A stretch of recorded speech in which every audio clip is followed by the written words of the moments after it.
my name is Sarah Davison. I work for Scripture Uni, and our heart at Scripture Uni is for those that don't yet know him. So we did some research that suggested 95% of children and young people have no regular contact with church. So it's those children and young people that we kind of position ourselves towards. We want to equip, support, resource the church to connect with that 95%. And over the past 2 years, I've been doing a project exploring what hybrid models of mission could look like. Sounds a bit convoluted, doesn't it? But essentially what we're saying is, what does it look like to kind of create a synergy between the online and digital spaces that we know our children and young people are in, and the face-to-face context that we often are connecting with them in?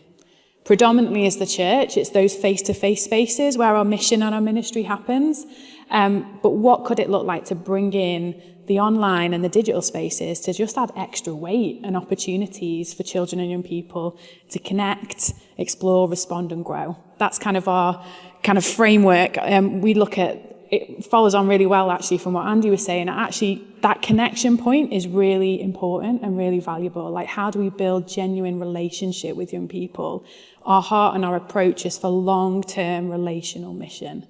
Right? We want to create opportunities for children and young people to explore the Bible, respond to Jesus and grow in faith. So over the past few years, we've been doing a number of things to look at this.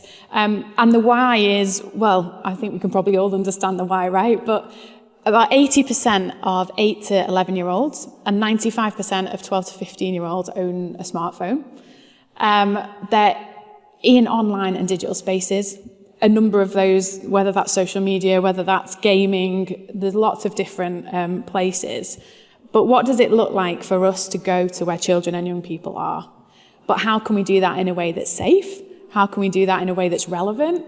How can we do that in a way that's feasible? Like, I was a schools worker for a long time before I worked for SU, and I had a volunteer called Ken, who was 82, and he'd come into school with me, and the kids and young people loved it when Ken came in. He was kind of like the grandfather figure. He would share his experience of faith, but I can't imagine Ken being on Twitch, like streaming, gaming, that kind of a thing, right? So we're not saying that this needs to look like the extremes, but what does it look like for us to begin to ask these questions? And a key part for me of exploring this was that we really wanted to understand, well, what do children and young people think about this? Like, we don't want to assume that we know what they want or what they need. Like, let's actually talk to them and let's ask them. So we partnered with Liverpool Hope University, and we conducted some research into this whole idea of hybrid spaces and hybrid mission. We talked to children and young people that were part of the 95%, so those that had no church background. And we did talk to a small cohort from those within churches as well to hear what their thoughts were on this. And we also spoke to youth and children's workers. And some of the key things that came out of this research was that, firstly, again, echoing what we've already heard, that they were really open to talking about faith. They were really excited to share their thoughts and their ideas and their questions, even if they had absolutely zero faith background or faith experience. They were happy and comfortable and confident to have these conversations. Secondly, we noted in the research that actually predominantly the children and young people we spoke to, their preference was for a hybrid approach when it came to exploring faith and spirituality.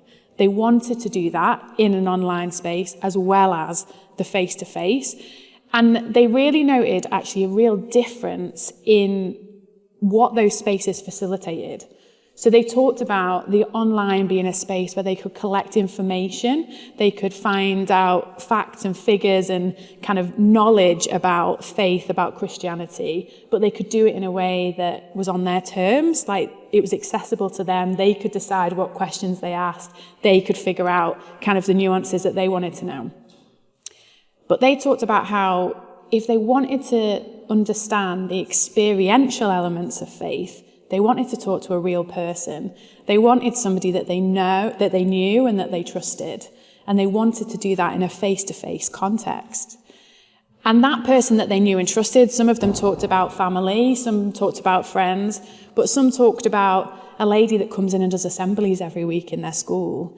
Some talked about somebody in their local community that puts on events that they kind of had built a relationship with. And I found this really encouraging because I think for me, what it said was, I think as the church, we generally facilitate and hold these face-to-face and in-person spaces really well. And our children and young people were saying, we value that and we want that.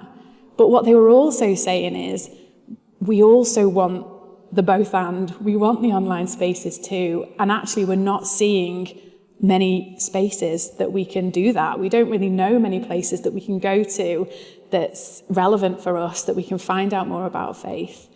And also what we also kind of talked to, as I said, a lot of youth workers and children's workers and volunteers. And what we saw was there was actually a real significant difference in their opinions on how children and young people were being influenced and the opinions of our children and young people. In every single category, we asked things about are you impacted or influenced by social media?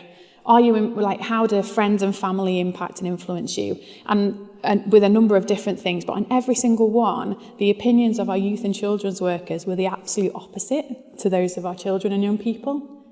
And for me, this kind of posed that question of, do we really know the children and young people in front of us?